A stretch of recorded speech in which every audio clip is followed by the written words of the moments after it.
Do you believe in the supernatural? Curses, monsters, witches. If you watch our channel, there's a 50-50 chance you do or don't, but regardless of that, you clicked on this video, which means you want to know more. The supernatural has always been a hotly debated subject, of course. Since man's first appearance on this planet, dealing with the known and unknown, we have become a much more scientifically driven species, leaving the spooks and specters to be a novel thing of the past. Despite humanity's hesitancy to indulge in the supernatural, we humans still find ourselves drawn to this concept, watching films, reading books, listening to stories all about the utterly impossible. But they're all just stories, no matter if you preface it by saying based on a true story. Over the years, there's been plenty of cursed media where the story and the unknown merge into one. The film Poltergeist, for example, is a terrifying incident when the fictional met the real world. A movie about ghosts featuring real human skeletons that left its cast and crew in real mortal danger. Plenty of films have left this macabre feeling of dread in the viewer. However, there is a film that rises above the cacophony of screams. Something truly wicked. The true undead king of cursed media. Nosferatu. The 1922 silent film didn't invent any new ideas. The crux of the entire film is based around a vampire, which for the time was becoming kind of a played-out monster, with its most famous outing coming out 25 years ago with the release of Bram Stoker's Dracula novel. Vampires had been in folklore since the 10th century AD, with its first appearance being an ancient Russian text that translated to "the thing at the feast." Vampires have gone by many names over the years and have taken on many visages in tall tales and published media. So why Nosferatu? Why does this over 100-year-old silent picture still resonate in horror conversations to this day? Well, if you're asking me this question, you haven't seen Nosferatu, so please pause the video and go seek it out. It is free on YouTube after all. Okay, you're back. Great. Yeah, so now you get it. Nosferatu is still one of the most chilling films of all time. Its atmosphere is thick and impenetrable. Its music is slow and melancholy, only rising when the stakes call for it. Its main cast of actors pull the narrative together without the use of speech, and of course the Count himself pulling together a freakish and dense film that still begs to be watched with the lights on. The movie itself is strange even for the time. The set design, costumes, makeup, and symbols laden throughout is a concurrent undertone that really explains why what you're watching feels so unholy.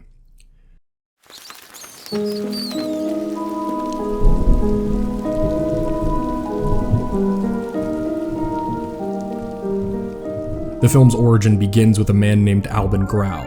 Grau was a soldier in the German Imperial Army during the First World War, who of course was very affected by the things he saw during his deployment.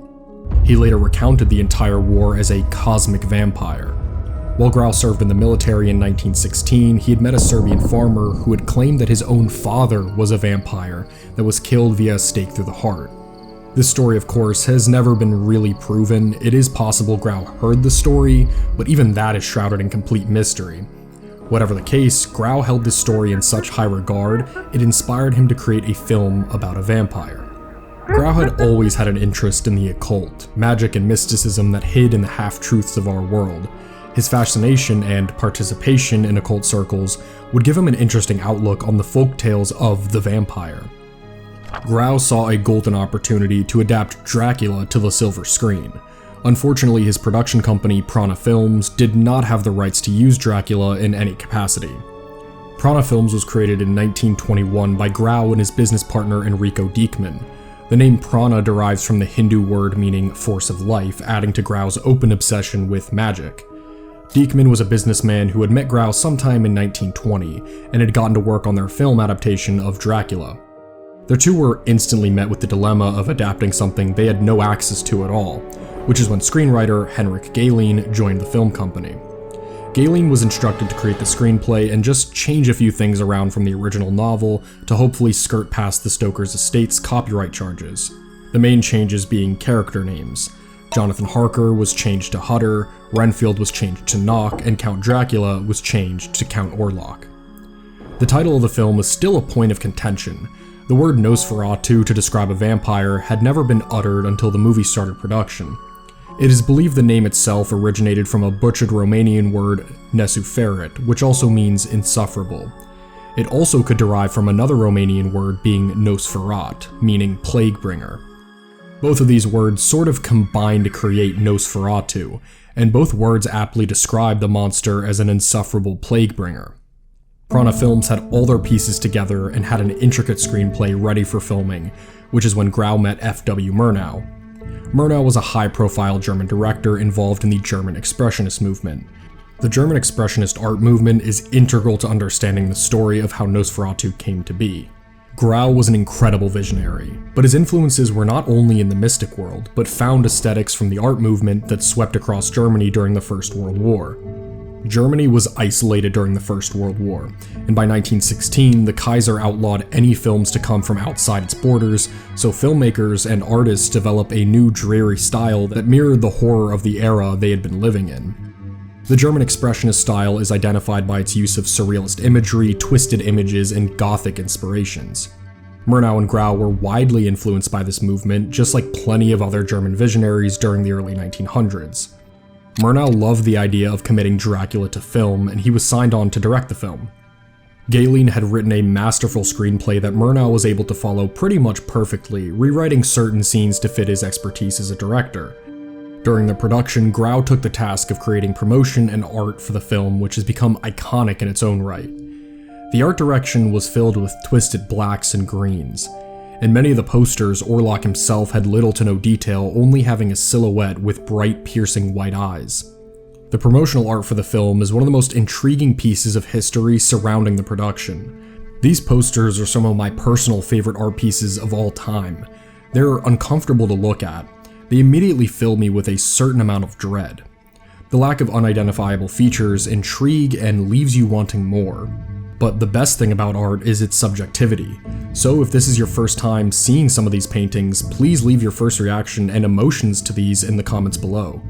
Grau used everything in his toolbox to create unsettling posters to promote the film, combining his love of the occult and the German Expressionist movement of the era.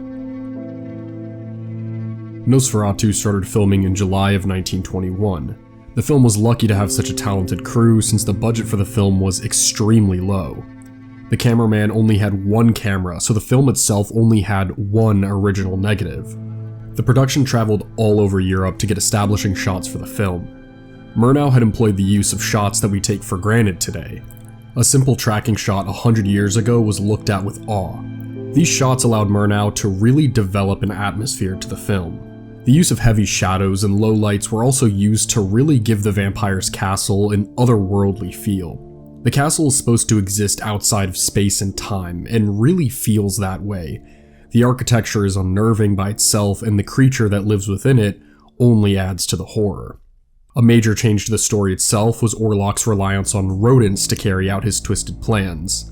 The verminous appearance of Orlok as well as his accompanied rats give the whole film a disgusting and diseased feel. The change came from the recent Spanish flu that ravaged Europe following the First World War. Characters attribute death in the film to a plague before they realize it was a monster who brought upon the disease. The film finally released to the public on March 4th, 1922 at the Marble Hall of the Berlin Zoological Gardens.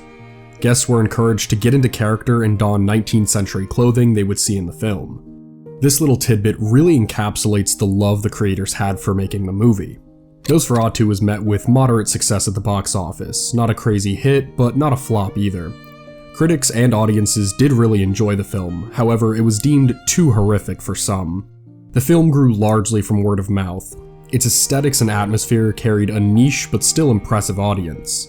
This is exactly where our story starts. It's important to have an idea of how this masterpiece was put together to put into perspective all the different loose ends that this story can hold. The first event to happen fairly immediately after the film was the inevitable copyright lawsuits.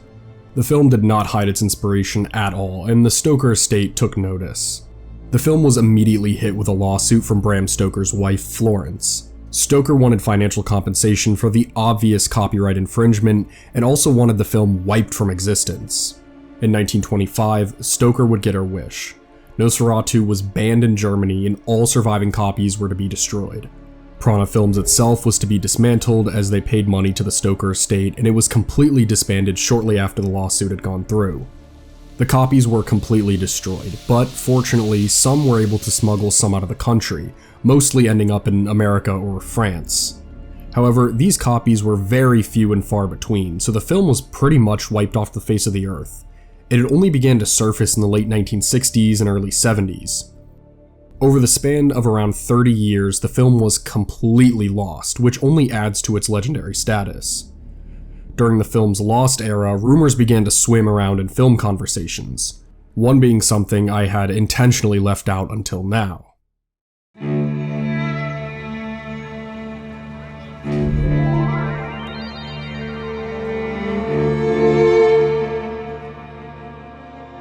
Count Orlok is the reason Nosferatu has stayed so prevalent in popular culture.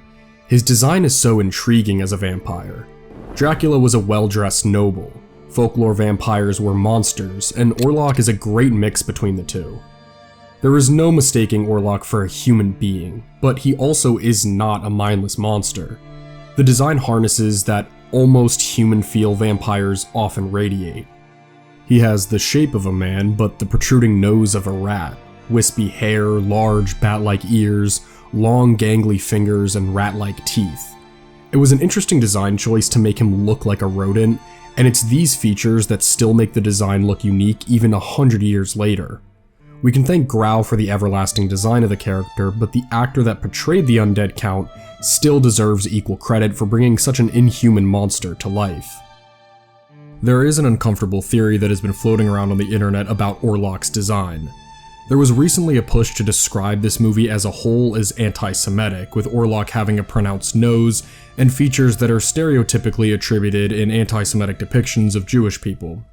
I have seen this take a lot more in recent years, but it is something that permeated in horror conversations for years. Some tout that the movie itself is anti-Semitic, using Orlok as a metaphor for the perceived Jewish threat that was terrorizing Germany slowly before the rise of the Nazi Party. Vampires themselves have always been outsider monsters that bring fear, disease, and death wherever they go, and a sect of the internet claims that Nosferatu is wholeheartedly a movie with anti-Semitic messaging. These claims are also very much rooted in the true anti-Semitic messaging of Bram Stoker's Dracula. Stoker was a mirror of the era in Victorian England, which held beliefs that Jewish people were against the Christian God and held undesirable traits. Nosferatu itself is not even close to being an ideologically bigoted film. Its metaphors for death and disease come squarely from the First World War and Spanish flu. Galen, the screenwriter, was Jewish, and also Murnau's lover happened to be a Jewish man. The idea that this film posits an anti-Jewish rhetoric did start from the very beginning when Julius Streicher, a Nazi propagandist, claimed that Count Orlok was a great representation of a Jewish vampire. It is unfortunate with this movie being an adaptation, it did inherit some of the anti-Semitic ideals of the original Dracula, but the film is not built on these ideals. Nobody on the cast and crew had ever stated that this film was supposed to represent anything other than what I stated before, and just vampires in general.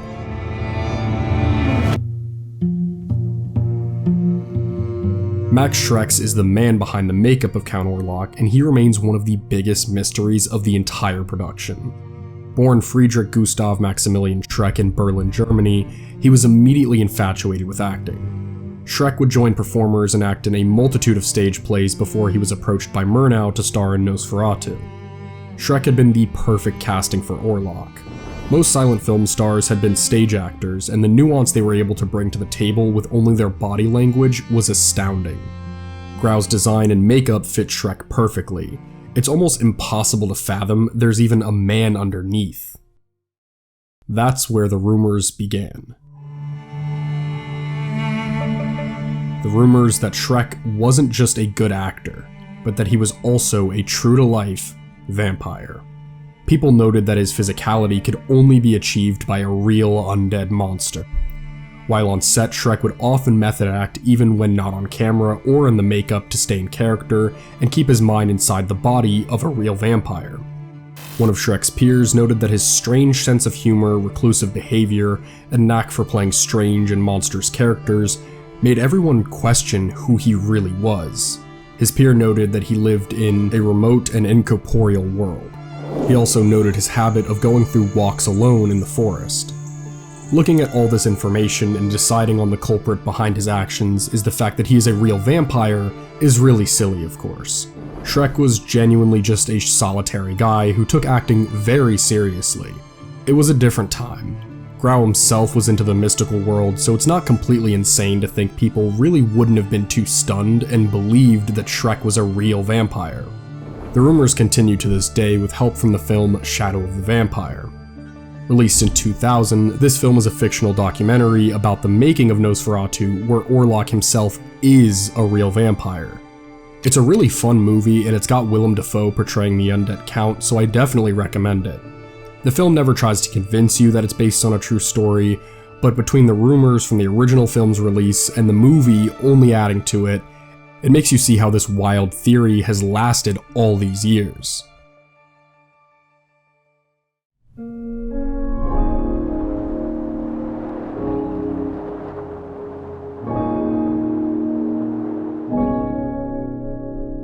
Nosferatu's infamous rise to the top of the esoteric film food chain all stems from Grau's obsession with the occult.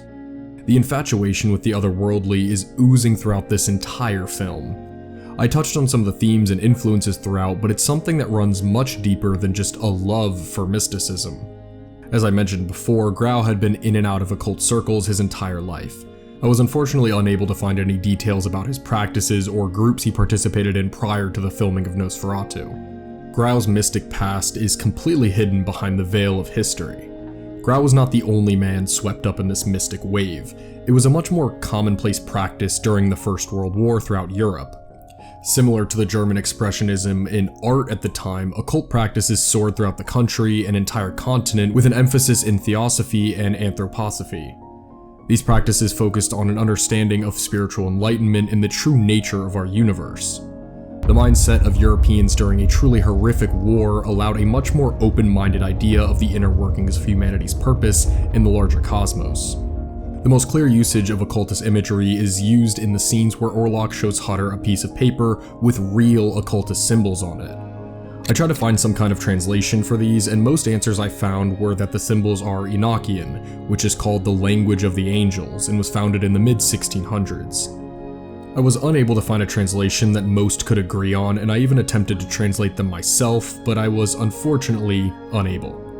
I did find one article that claims the symbols detail how Orlok became a vampire, and that he summoned Satan's chief lieutenant, Belial, in a ritual possibly on purpose.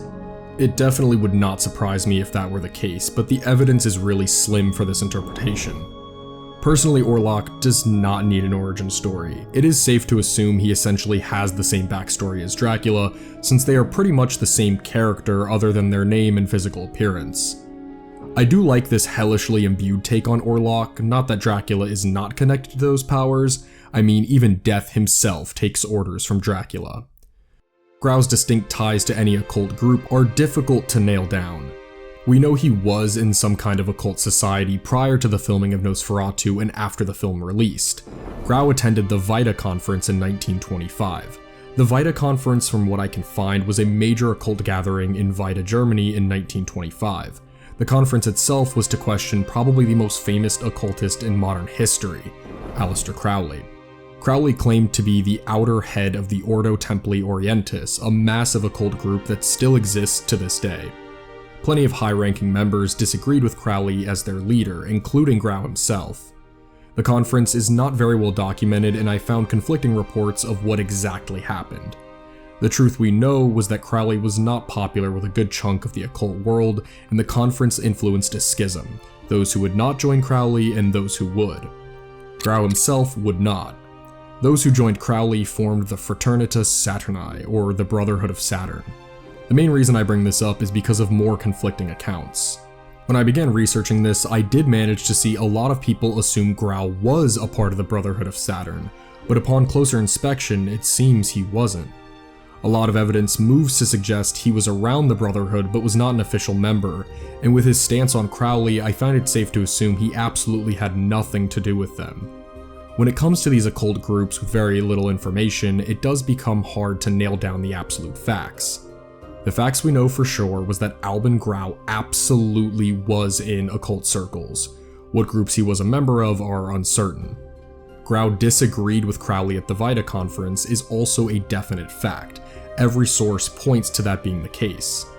The founding of the Fraternitas Saturni did in fact happen, and Grau's involvement is very muddy, but from what I can see, he was not an official member.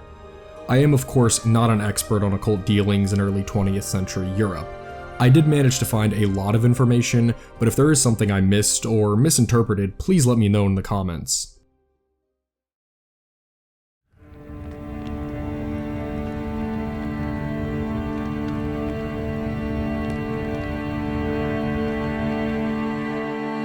The dark truths and secrets of Nosferatu had mostly stayed in the era that it was made.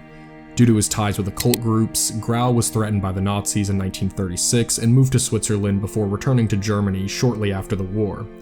He maintained an interest in art until his death in 1971. The city he passed in still honors his artistic endeavors to this day. F.W. Murnau, the director, had moved to California to escape the rise of Nazism and maintain his status in Hollywood. While Murnau was in Hollywood, he would direct only 3 films. His legacy in German and American filmmaking will be felt for generations to come, bringing his unique style to every project he touched. Murnau unfortunately suffered a catastrophic car crash with his valet driver when a truck veered into the wrong lane, causing the driver to swerve quickly and hit an embankment. Murnau passed the next day in the hospital after receiving multiple head wounds. His death was unexpected and mourned in a Lutheran church in Hollywood. Shortly after, his remains were shipped back to his home country of Germany. Murnau's body was finally laid to rest in Stahnsdorf Cemetery in Brandenburg, Germany. Nothing really of note happened for years until one summer morning in 2015.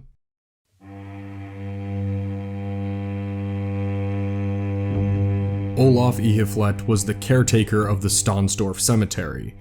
He would tend to the landscaping and overall upkeep of the graves and mausoleums until he saw it. He had stumbled across Murnau's grave, and it was desecrated, pried open, revealing Murnau's skeleton. Iheflet was horrified and covered his nose from the musty stench until he did a double take and realized Murnau's skull was missing. Even more unsettling is after Iheflet alerted authorities, he had gone to check the mausoleum one more time and noticed traces of candle wax, which led him to claim it was Satanists that stole the skull for their rituals. The skull is still missing to this day, and the motive for the grave robbing is still a complete mystery. It's a horrific crime that added another really disturbing layer to a story already dripping in occult practices. It's strange that if these were cultists who stole the skull for a ritual, that they went for Murnau and not Grau. Murnau, of course, was instrumental in the making of the film, and it probably wouldn't have been remembered with its legendary status had he not been involved, but it's common knowledge to those who know the details of the story that Grau was the occultist, not Murnau. For the sake of his family and a peaceful resting, I hope his skull is able to be found intact and returned to the grave where it belongs.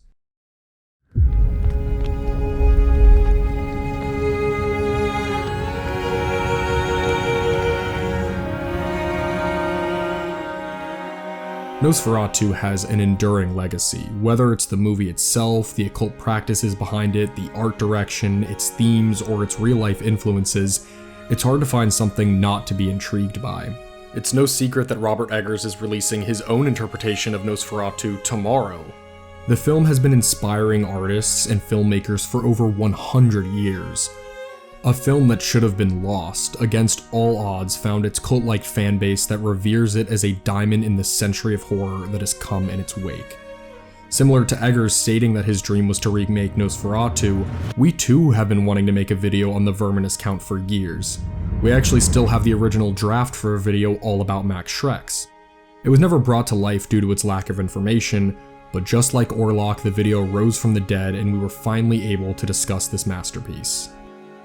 To me, Nosferatu is the goth movie. If I want a heavy shot of the dark and dreary, it's the first movie that comes to mind. Its atmosphere is unlike anything else, and it's incredible that I can still learn new things about a movie I've been watching the majority of my life. If you manage to make it all the way to the end of this video and still haven't seen Nosferatu, this is my final warning. If you have culture and have seen this classic, how do you feel about Robert Eggers' attempt? Have you seen it? Were you excited? A little nervous? Beyond terrified? let's turn this comment section into an absolute love letter for Nosferatu. I look forward to hearing new viewers' thoughts on quite an antiquated picture, and I'm equally as excited to hear longtime fans' stories about what this movie means to you. I at least hope you took away the lesson that it's always good to leave the house with some garlic and a wooden stake. Thank you guys so much for watching. If you liked this video, make sure to actually like the video and subscribe. If you like this channel, make sure to check out our social medias, they're all going to be linked in the description below. Make sure to stop by our Discord, it's the best place to chat with us and hang with fellow debunk enthusiasts. Of course, if you really like the channel and you'd like to support it a little bit more, head over to our Patreon, Debunk Plus. It's only $1 a month and you guys get access to videos early, script PDFs, whatever random stuff we decide to put up, and more. This is not scripted, I totally forgot that it may or may not be Christmas. Happy holidays guys, and Merry Christmas. I hope you guys had a great year, and I hope you guys loved what we put out. We will see you in January.